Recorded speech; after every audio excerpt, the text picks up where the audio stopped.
1 Corinthians 10. For I want you to know, brothers, that our fathers were all under the cloud, and all passed through the sea, and all were baptized into Moses in the cloud and in the sea. And all ate the same spiritual food, and all drank the same spiritual drink. For they drank from the spiritual rock that followed them, and the rock was Christ. Nevertheless, with most of them God was not pleased, for they were overthrown in the wilderness. Now these things took place as examples for us, that we might not desire evil as they did. Do not be idolaters, as some of them were. As it is written, the people sat down to eat and drink and rose up to play. We must not indulge in sexual immorality, as some of them did, and 23,000 fell in a single day.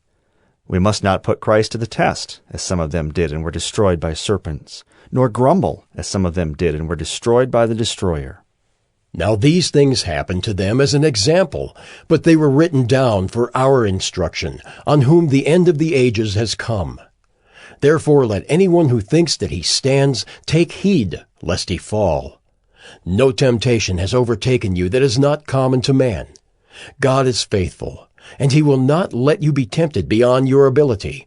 But with the temptation he will also provide the way of escape, that you may be able to endure it. Therefore, my beloved, flee from idolatry. I speak as to sensible people. Judge for yourselves what I say. The cup of blessing that we bless, is it not a participation in the blood of Christ?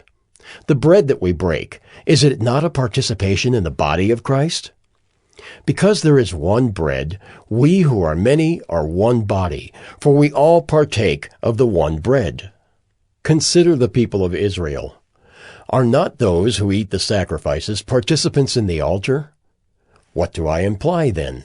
That food offered to idols is anything, or that an idol is anything?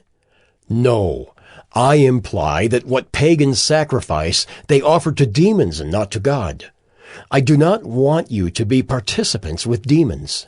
You cannot drink the cup of the Lord and the cup of demons. You cannot partake of the table of the Lord and the table of demons. Shall we provoke the Lord to jealousy? Are we stronger than he? All things are lawful, but not all things are helpful. All things are lawful, but not all things build up. Let no one seek his own good, but the good of his neighbor. Eat whatever is sold in the meat market, without raising any question on the ground of conscience. For the earth is the Lord's, and the fullness thereof. If one of the unbelievers invites you to dinner and you are disposed to go, eat whatever is set before you without raising any question on the ground of conscience. But if someone says to you, "This has been offered in sacrifice," then do not eat it for the sake of the one who informed you, and for the sake of conscience.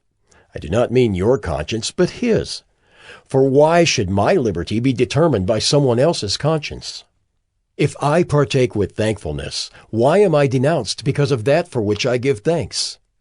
So whether you eat or drink or whatever you do all to the glory of God. Give no offense to Jews or to Greeks or to the church of God, just as I try to please everyone in everything I do, not seeking my own advantage, but that of many, that they may be saved.